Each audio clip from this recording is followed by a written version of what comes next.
Hello, listeners, and welcome back to our channel. I'm the Storyteller. So, I hope that all of you are doing great and all of you are eager to learn something new. That's why today I am here with our new story, Alibaba and the 40 Thieves, Part 2. We have already covered our first part, so now let's start the second part. But before this, if you like my voice or like this story, so please do subscribe to our channel. So now let's move towards it. Ali Baba told her that she need not frighten herself, for that certainly Qasim would not think it proper to come into the town till the night should be pretty far advanced. Qasim's wife, considering how much it concerned her husband to keep the business secret, was the more easily persuaded to believe her brother in law. She went home again and waited patiently till midnight. Then her fear redoubled, and her grief was the more sensible because she was forced to keep it to herself. She repented of her foolish curiosity and cursed her desire of praying into the affairs of her brother and sister in law. She spent all the night in weeping, and as soon as it was day, went to them, telling them by her tears and cause of her coming. Ali Baba did not wait for his sister in law to desire him to go to see what was become of Qasim, but departed immediately with his 3 asses. Beginning for her first to moderate her grief, he went to the forest. And when he came near the rock, having seen neither his brother nor his mules on his way, was seriously alarmed at finding some blood split near the door, which he took for an ill omen. But when he had pronounced the word and the door had opened, he was struck with horror at the dismal sight of his brother's body.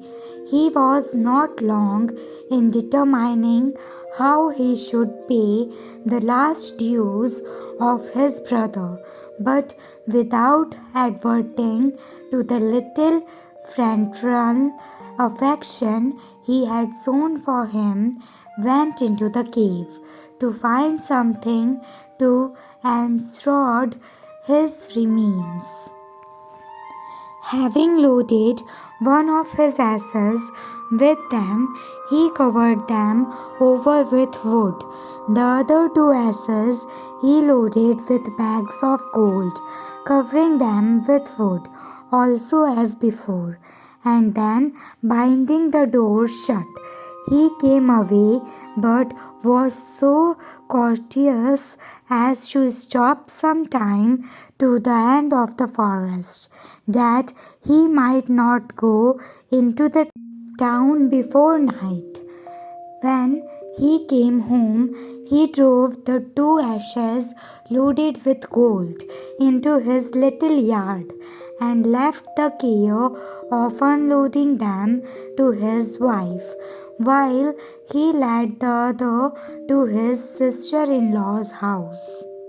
Ali Baba knocked at the door, which was opened by Morgiana, a clever, intelligent slave who was fruitful in inventions to meet the most difficult circumstances. When he came into the court, he unloaded the ash and, taking Morgiana aside, said to her, "You must observe an invaluable scarcity. Your master's body is contained in these two panniers. We must bury him as if he had died a natural death. Go now and tell your mistress. I leave the matter to your wit and skillful devices. Alibaba helped to place the body in Qasim's house, again recommended to Morgiana to act her part well, and then turned with his ash.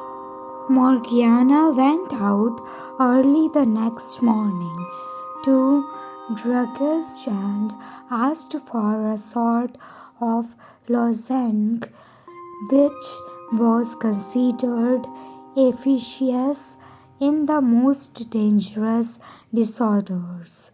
The apothecary inquired, was ill. She replied with a sigh, her good master Qasim himself, and that he could neither eat nor speak. In the evening, Morgiana went to the same druggist again, and with tears in her eyes asked for an essence which they used to give to sick people only when in the last extremity. Else, said she, taking it from the apothecary, I am afraid that this remedy will have no better effect than the lozenges, and that I shall lose my good master. On the other hand, as Ali Baba and his wife were often seen to go between Qasim's and their own house all that day and to seem melancholy, nobody was surprised in the evening to hear the lamentable shrieks and cries of Qasim's wife and Morgiana, who gave out everywhere that her master was dead. The next morning at daybreak, Morgiana went to an old cobbler, whom she knew to be always ready at his stall, and bidding him good morrow, put a piece of gold into his hand, saying, Baba Mustafa, you must bring with you your swing tackle and come with me. But I must tell you, I shall blindfold you when you come to such a place.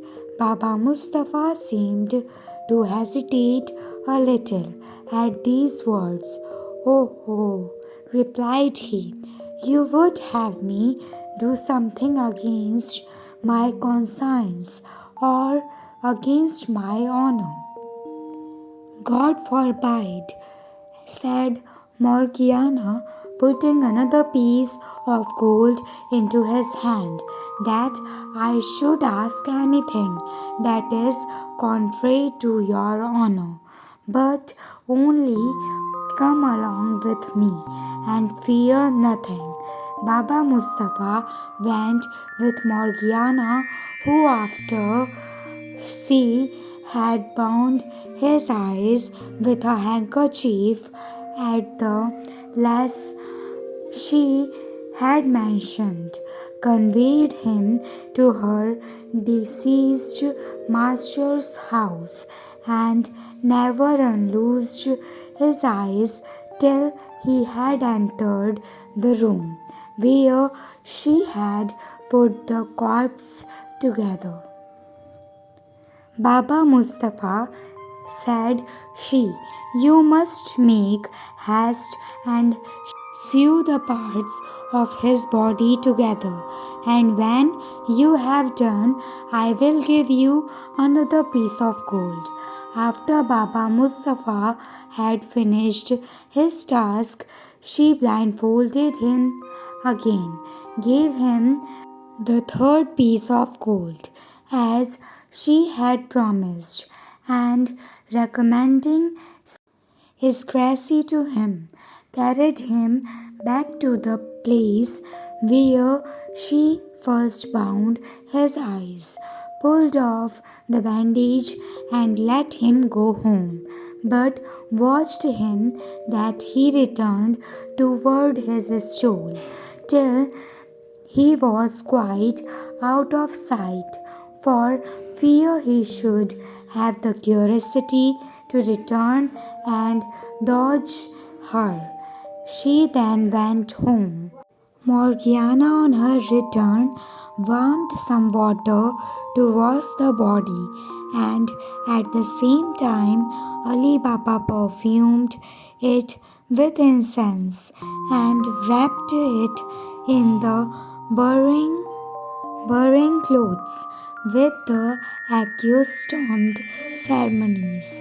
Not long after, the proper officer brought the bier, and when the attendants of the mosque, whose business it was to wash the dead, offered to perform their duty, she told them it was done already.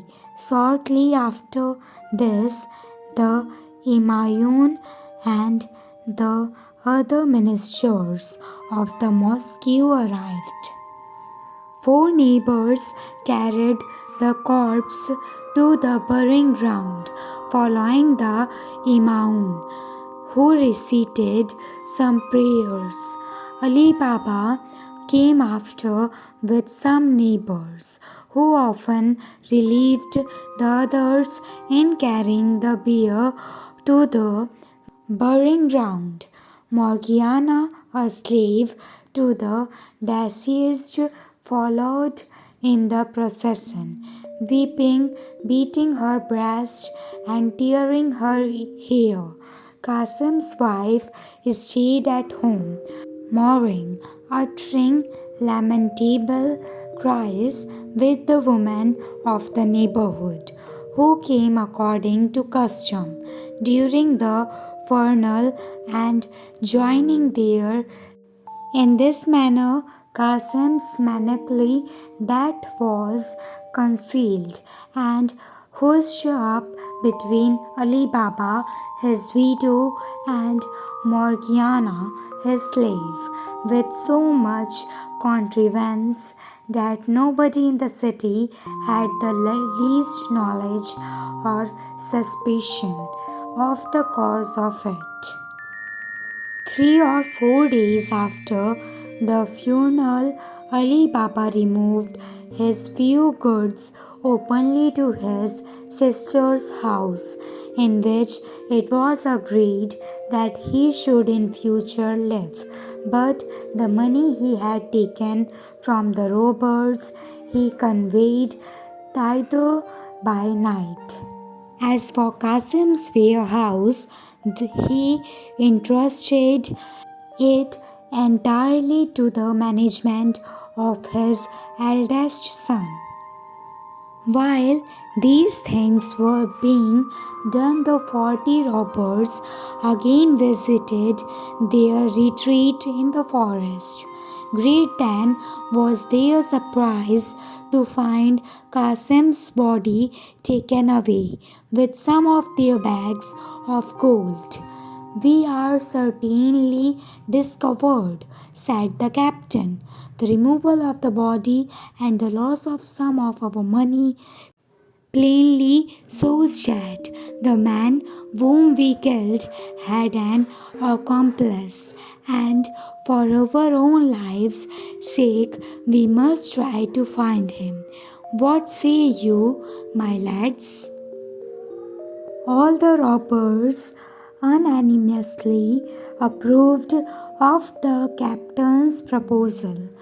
"Well," said the captain, "one of you, the boldest and most skillful among you, must go into the town disguised as a traveler and a stranger, to try if he can hear any talk of the man whom we have killed, and over to find out who he was and where he lived. This is a matter of the first importance, and for fear of any treachery, I propose that whoever undertakes this business without success, even though the failure arises only from an error of judgment, shall suffer death.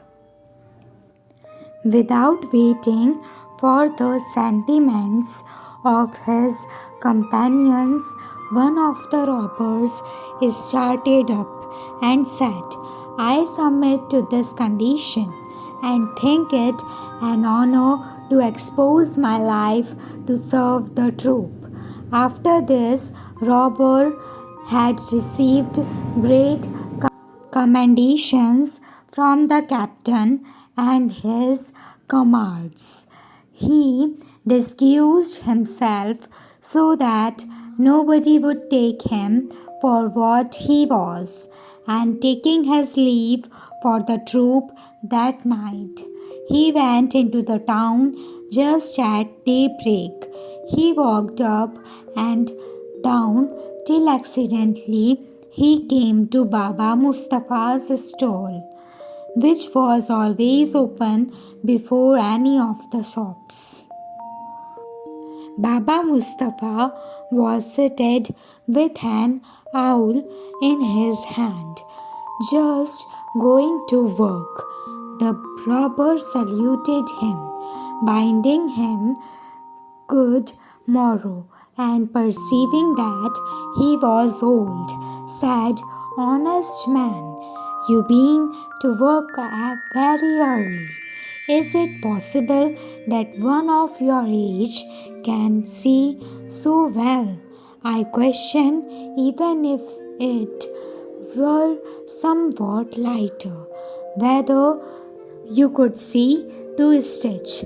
You do not know me, replied Baba Mustafa. For old as I am, I have extraordinary good eyes, and you will not doubt it when I tell you that I swayed the body of a dead man together in a place where I had not so much light as I have now. A dead body, exclaimed the robber with affected amazement. Yes, yes, answered Baba Mustafa. I see you want me to speak about, but you shall know no more. The robber felt sure that he had discovered what he sought.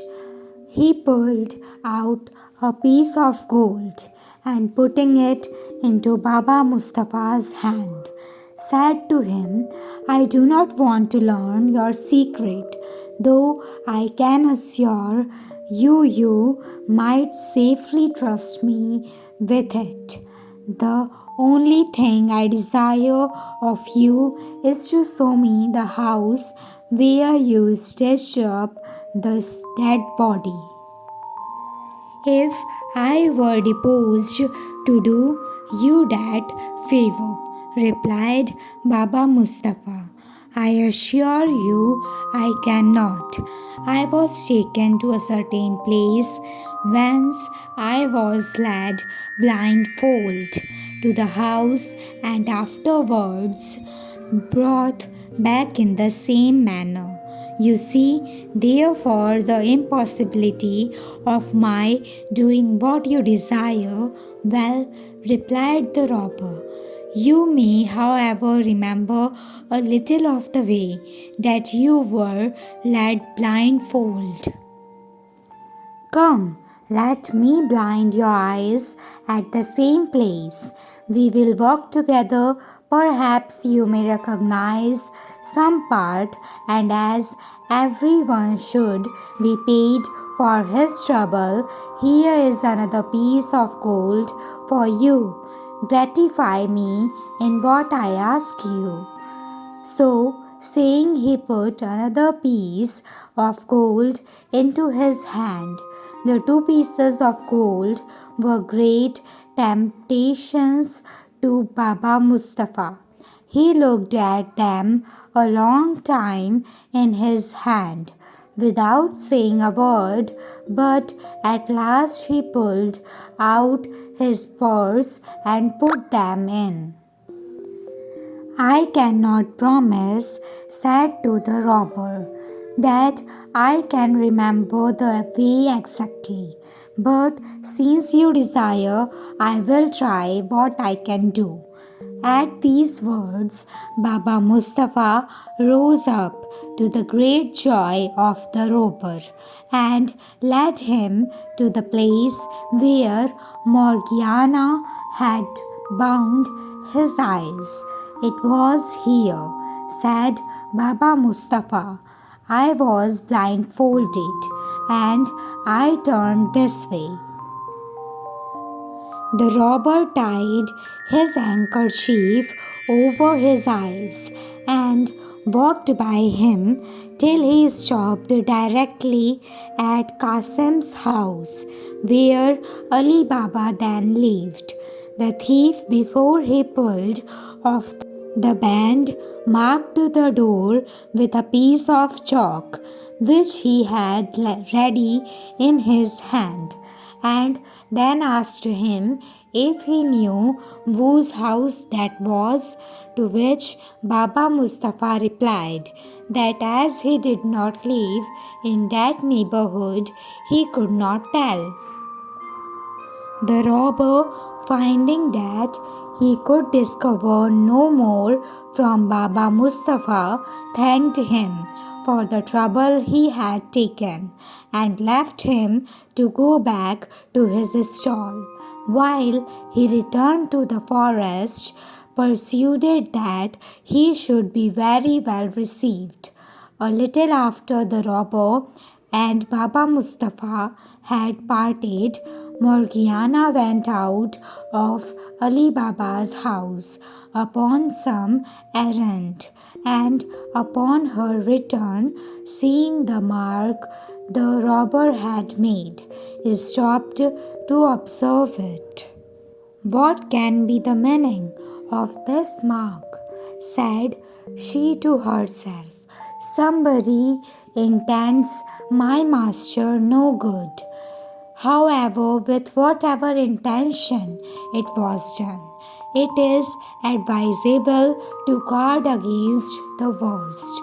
Accordingly, she fetched a piece of chalk and marked 2 or 3 doors on each side of the same manner, without saying a word to her master or mistress. In the meantime, the robber rejoined his troop in the forest and recounted to them his success, expatiating upon his good fortune in meeting so soon with the only person who could inform him of what he wanted to know. All the robbers listened to him with the utmost satisfaction. Then the captain, after commanding his diligence, addressing himself to them all, said, Commanders, we have no time to lose. Because this story is too long, so rest of the part of this story we will read in our next part, part 3. Till then, stay tuned with us. I hope that all of you like this story, so please do like, share, subscribe and comment to our channel. Thanks for listening and wait for the next part.